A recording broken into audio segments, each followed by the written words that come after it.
sekian lah Ini nih. Paduka Tuan. Ya, Nah, Emperor ya, Paduka Tuan itu, Emperor, Kaisar. kepada Kaisar. Nah, jadi ini yang dianggap Soekarno itu boneka Jepang.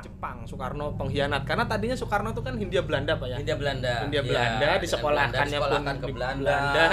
Iya. Jadi pas pidato seperti ini saya jadi inget ya. Iya. Cerita kien ke sebabe Soekarno, Presiden Dianggap- Soekarno dianggap boneka boneka Jepang. Iya. Westerling itu Ratu Ratu Adil. Karena memang kerjanya Westerling itu tidak kepada Belanda dan tidak kepada Indonesia. Iya. Jadi dia gerak sendiri, ya kan? betul. Emang sih dia Belanda tadinya. Indonesia tanah air beta pusaka Kita ketemu lagi abadi di sejarah dan Geger jaya. Cirebon. Kali ini kita sebentar lagi akan mendekati Indonesia hari yang sangat sejak bersejarah bagi dulu bangsa Indonesia, yaitu hari kemerdekaan Republik Indonesia. Nah, berkaitan dengan itu kita tetap membahas masalah sejarah yang tentu saja sejarah ini adalah jiwa dan karakter kita yang seharusnya lewat sejarah inilah kita belajar. Pada peristiwa yang lalu sudah saya jelaskan bahwa peristiwa Geger Cilegon itu terungkap ketika dalam satu proses pengadilan ada beberapa saksi-saksi gitu ya menyampaikan apa-apa alasannya, yaitu terutama juga masalah beratnya menanggung beban pajak kepala ya. pajak kepala. Kalau sekarang pajak perorangan gitu.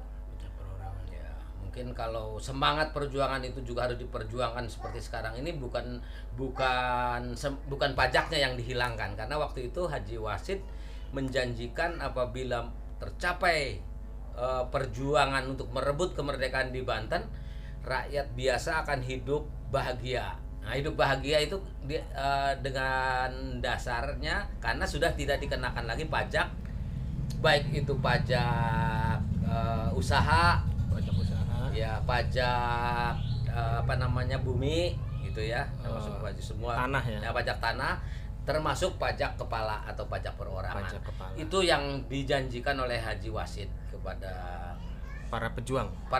waktu itu. Makanya mereka juga semangat untuk terus berjuang untuk merebut kemerdekaan.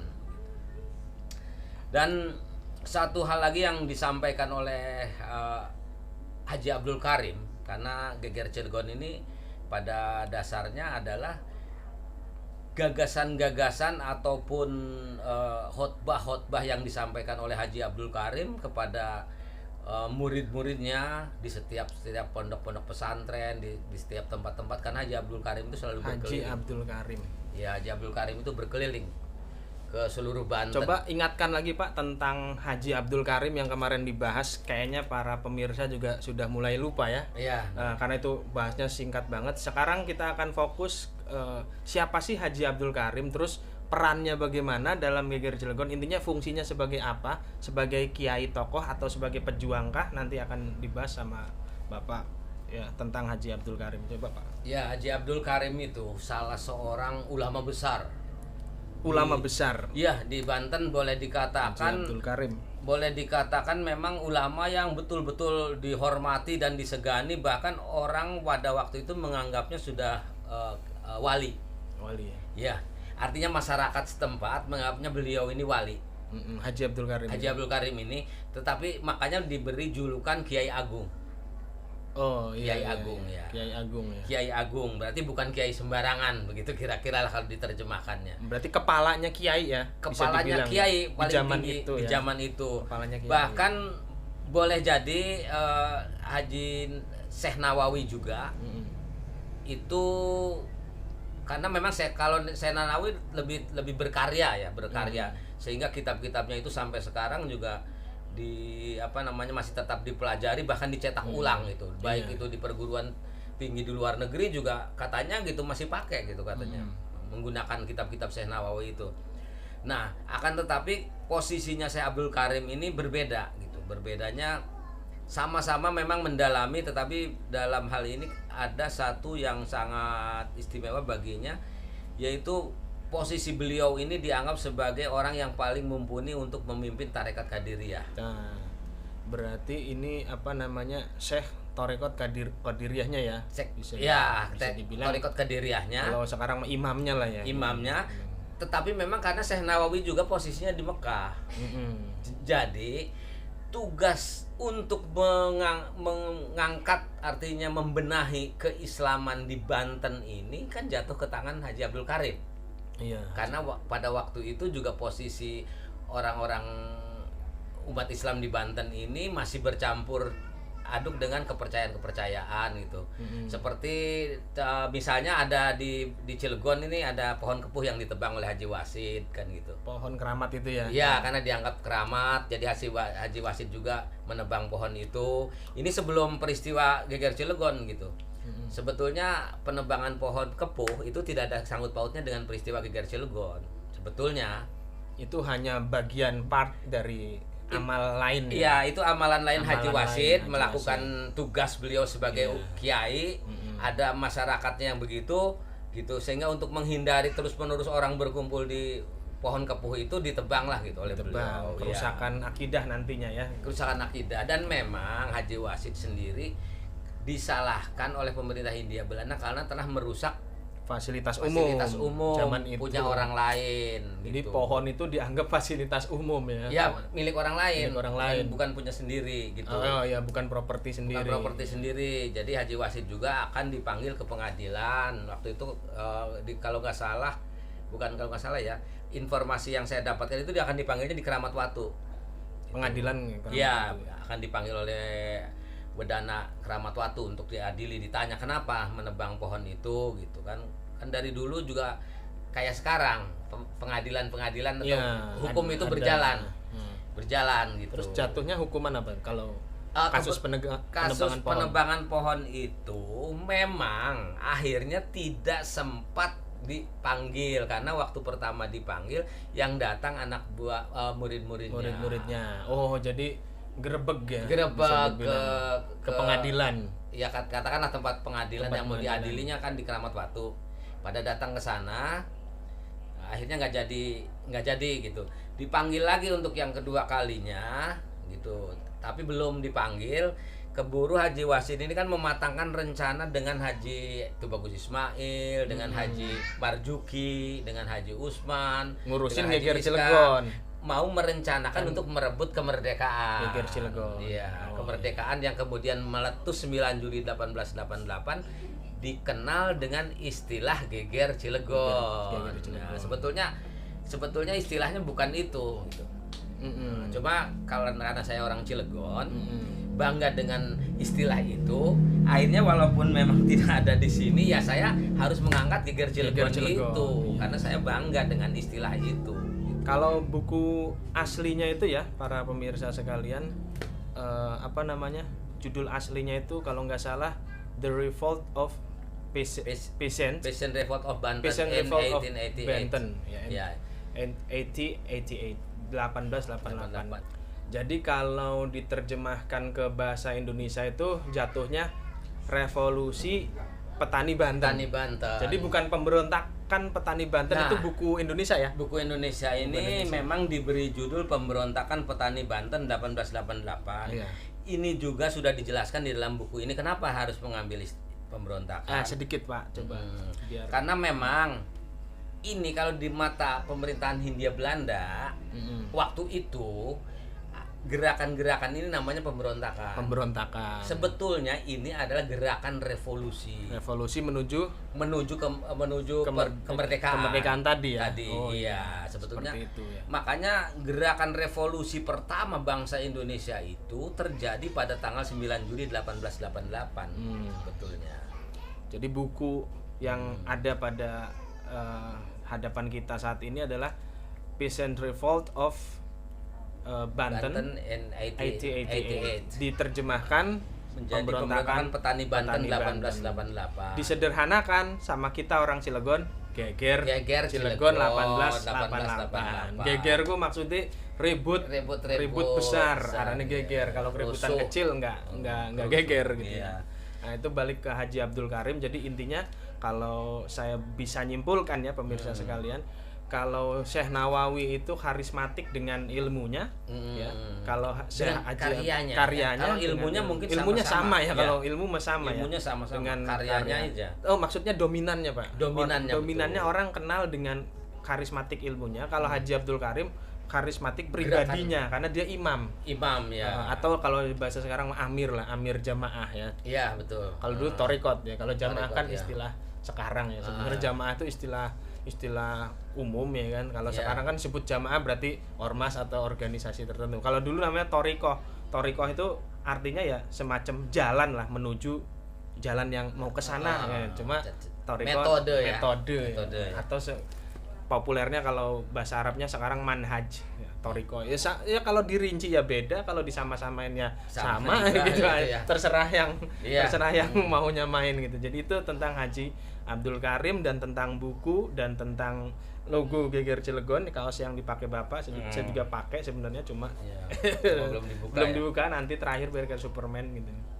Nah, balik lagi ke cerita Arja ya tadi yang diinterogasi di Iya. itu.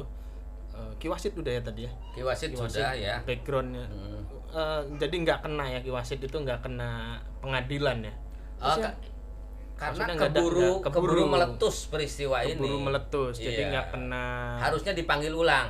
Kan Nggak dipanggil kena sekali nggak datang. Iya, panggil ulang ya. Panggil ulang ya, dia jadwalkan lagi untuk dipertanyakan kenapa menebang pohon kepuh kan begitu. Gitu. Tapi waktu itu karena tidak datang, ada anak buahnya yang mewakili gitu ya, murid-muridnya, akhirnya dijadwal ulang, keburu meletus peristiwa ini. Kalau vonis denda itu ada Pak? Vonis denda untuk Ki Wasid berapa gulden gitu? Ada nggak? Vonis denda sudah didenda divonis. juga Berapa ya dendanya, Pak? waktu itu. Berapa gulden? Saya kurang harus diingat-ingat ya, Harus diingat-ingat karena ya ya. itu harus diingat-ingat Ya, dulu. artinya kan angka ya. Angka ya, Takut kan salah angka, gitu. ya, takut salah. Nanti Jadi, bilang 5.000 gulden ternyata 500 kan Iya. jauh gitu. karena memang waktu itu yang pernah dikena denda itu juga termasuk Haji Marzuki, juga kena denda itu berapa gulden ya. Pakai denda. Iya, Urip- karena dia datang- urip ning zaman kun ya. Ya kan sama dengan sekarang karena masa tinggalnya mungkin lewat gitu. Terus visanya habis, pulang ke belum Indonesia, Hindia Belanda Hindia namanya. Belanda. Itu kena juga gitu. Bahkan Haji Wasid sendiri di Tugozi Ismail waktu dikejar-kejar sama Belanda dicari, ditawarkan hadiah itu 500 gulden.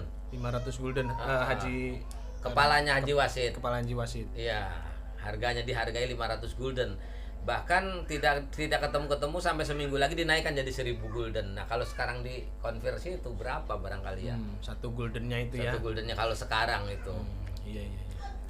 Terus lanjut ke cerita apa namanya yang membuat Semangat ya? semangat itu salah satunya hilangnya pajak kepala dan Haji Abdul Karim tadi. Menjanjikan ya. Ya, lanjut Jadi- sampai situ. Jadi memang Geger Cilegon ini atau yang tadi sudah dibahas ya, itu awalnya Haji Abdul Karim itu ingin memurnikan ajaran-ajaran Islam gitu. Barangkali setiap era ada ya memurnikan itu, kalau nggak salah ada itu. Haji Setiap Abdul Karim. zaman. Enggak, di zaman dari dulu terus setiap zaman ada orang muncul memurnikan ajaran Islam, memurnikan ajaran Islam, sepertinya begitu ya. Iya, kalau di hadis namanya mujadid ya, Iya. pembaharu gitu. Pembaharu. Nah, termasuk Haji Abdul Karim ini salah seorang itu. Jadi di era 1800-an itu datang ke Banten lagi karena setelah berdomisili di Mekah, datang kembali ke Banten, tujuannya itu awalnya. Jadi bagaimana di Banten ini agama Islam itu betul-betul murni gitu. Murni. Iya, mujadid ya. Jadi orang-orangnya juga harus betul-betul taat beribadah gitu bahkan gitu. Nah, ini kita coba satu cukil ya, satu cuplikan. alinea, cuplikan nih di halaman 260. Ini keadaan itu menjadi satu ancaman yang cukup mencemaskan bagi pemerintah kolonial ketika rasa hormat yang semakin besar terhadap kiai atau haji dimanfaatkan untuk meningkatkan semangat keagamaan rakyat. Nah, tadi udah kita bahas ya, bagaimana semangat keagamaan rakyat dulu gitu. Nah, pemerintah kolonial Belanda sudah mulai khawatir nih. Jadi sanksi-sanksi dikenakan terhadap orang-orang yang menunjukkan sikap masa bodoh dalam soal-soal agama.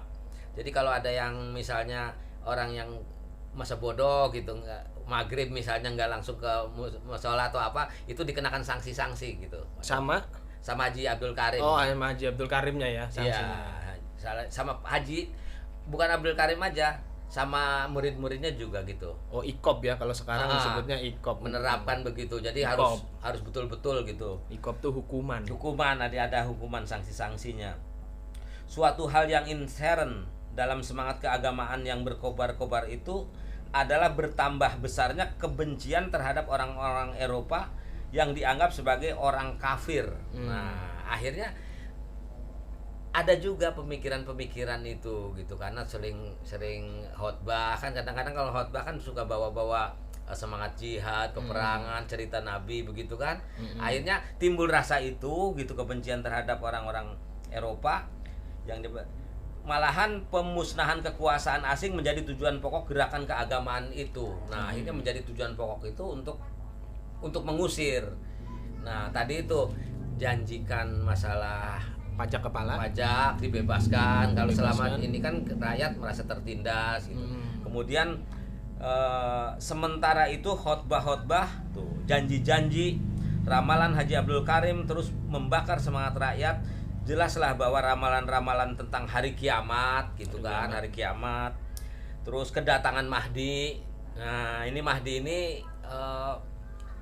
kalau menurut orang-orang Jawa, orang lain ya di luar kepercayaan Islam itu namanya Satria Piningit. Satria Piningit. Imam Mahdi. Jawa ke sana ya. Jawa ke sana. Kalau orang-orang Kristen mungkin non Islam namanya Mesias. Kenaikan Al-Masih. Iya, Mesias. Iya, mungkin itu yang ditunggu.